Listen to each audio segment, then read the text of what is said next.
helping others, so some doctors say they see good in the concept that everyone should have access to health care. They also say they are living in an era of uncertainty.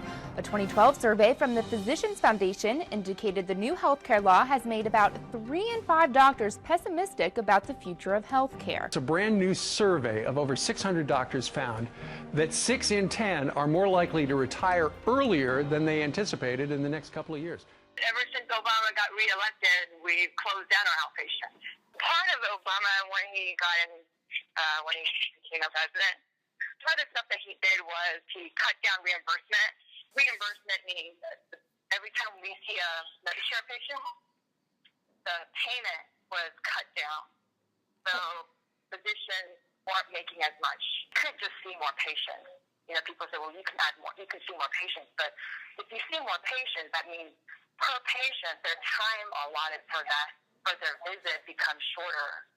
So it's not, for us, we felt like it wasn't doing the patients any good to see them being shorter than they should be seen.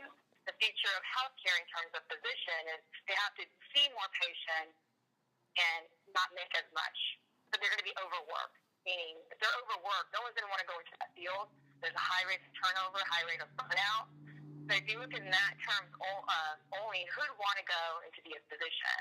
And, you know, they have to work the amount of schooling, the amount of training that they have to go through, and they're not going to make as much.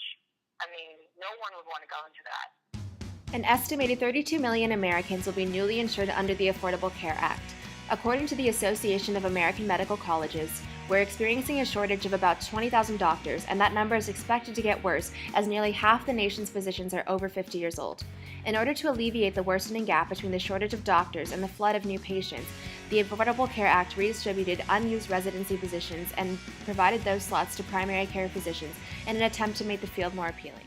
To be honest, it hasn't affected much of my decision, although it has helped me because I want to enter a primary care specialty rather than specialized or subspecialized, so I guess there'll be more residency spots for me to compete for. Although primary care residencies are expanding and primary care physicians are getting a 10% bonus from 2011 to 2015, 3/4 of medical school grads still choose to pursue highly specialized fields, given that non-primary care physicians earn on average 65% more than do primary care physicians. And with the average medical school debt being $167,000 and the median cost of medical school attendance being more than $200,000, it is no surprise that a majority of medical students choose specialized fields that maximize their income. Furthermore, the Medicare Payment Advisory Commission has ruled that primary care physicians will face a 10-year freeze on their pay, reducing their real compensation by 1/3, assuming ongoing low inflation. Additionally, all physicians except primary care physicians will see payments for their services cut by 5.9% a year for 3 years, followed by a 7-year freeze at reduced levels. Here we have a supply and demand curve of the national healthcare market. At point A is the equilibrium point of the price and quantity of healthcare. We believe that with the Affordable Care Act, demand will shift right due to an increase in volume of insured patients. Since these patients are now insured, they are more likely to get checkups, visits, and increase the general demand of healthcare. We also believe that with the Affordable Care Act, doctors will be less inclined to continue practicing due to the more patient volume and less pay. Because of this, the supply of healthcare will shift left. From these two shifts, we see a new equilibrium at point B. And at point B, we can determine that the price is increased, but the quantity of healthcare is indeterminate.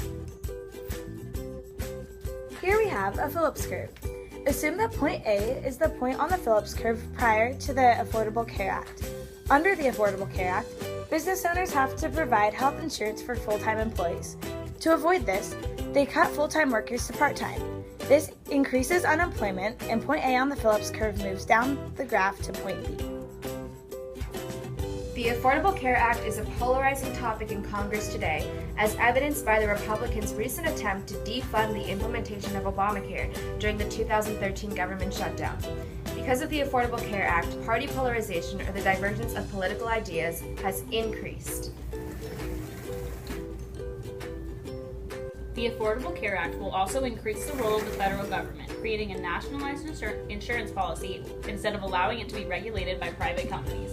Many people dislike the increasing regulation and argue it goes against our free market laissez-faire roots.